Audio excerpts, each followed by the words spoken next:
حسین جڑا میدان کربلا دے اندر گیا ہے، ادھر جناب والا محرم دا چن چڑھیا، ادھر زہرا دا چن چڑھیا ہے، تے کوئی کہنا لا اپنے انداز اندر کہندا ہے کہ پہلی رات محرم والی تے چن چڑھیا اسمانی، چن اسمانی ویکھ کے چن زہرا دے انا للہ پڑھیا، تے تو چن اسمانی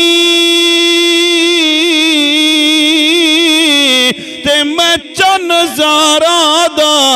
تے کیا جوڑ عجب جڑیا، تو تا خوش وس سے وچ تاریاں دے میرا اجڑ ویسی گھر بھریا۔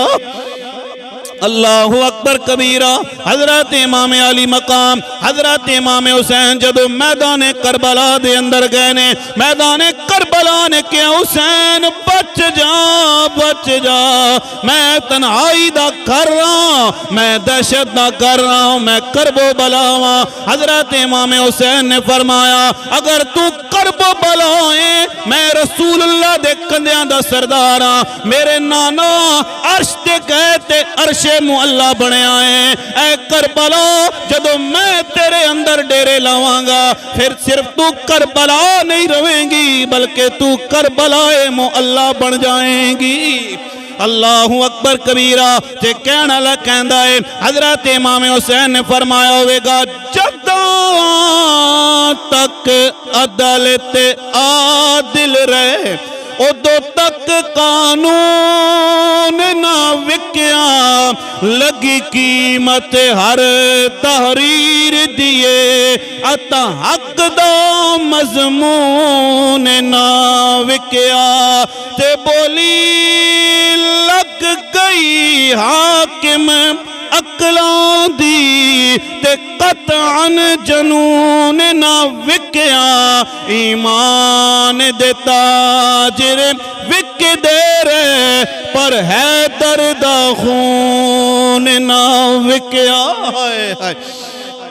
میدان کربلا دے اندر حضرت امام علی مقام حضرت امام حسین نے شہزادہ علی اکبر نو فرمایا ہوئے گا اے شہزادہ علی اکبر ذرا اذان پڑھ دینا، کربلا کہہ رہی ہے میں سب کچھ لے لواں گی۔ حسین نے فرمایا تو لیندی جاویں حسین دیندہ چلا جائے گا، آج تک تیرے ہوتے کسے نے اذان نہیں پڑھی ہے، لیکن جدو علی اکبر اذان پڑھے گا روز قیامت تیرے تے اذانہ ہوندیاں رہن گیاں، نمازی نماز پڑھ دے رہن گے۔ حضرت امام علی مقام حضرت امام حسین نے اپنے بیٹے حضرت امام علی اکبر نو فرمایا ہے اے میرے بچیاں اذان پڑھ۔ اللہ اکبر کبیرہ۔ جدو حضرت امام علی مقام حضرت امام حسین نے فرمایا میرے بچیاں اذان پڑھ، تے کوئی کہنا لگ کہندا ہے آذان سنا اٹھے اکبر تے آذان دے وارث نہیں مردے، پاویں خون دے وگ دریا ہون ایمان دے وارث نہیں مردے، تے پی حامد جام شہادت دے اس شان دے وارث نہیں مردے، اے گل یزید کو ونج آنکھو قرآن دے وارث نہیں مردے۔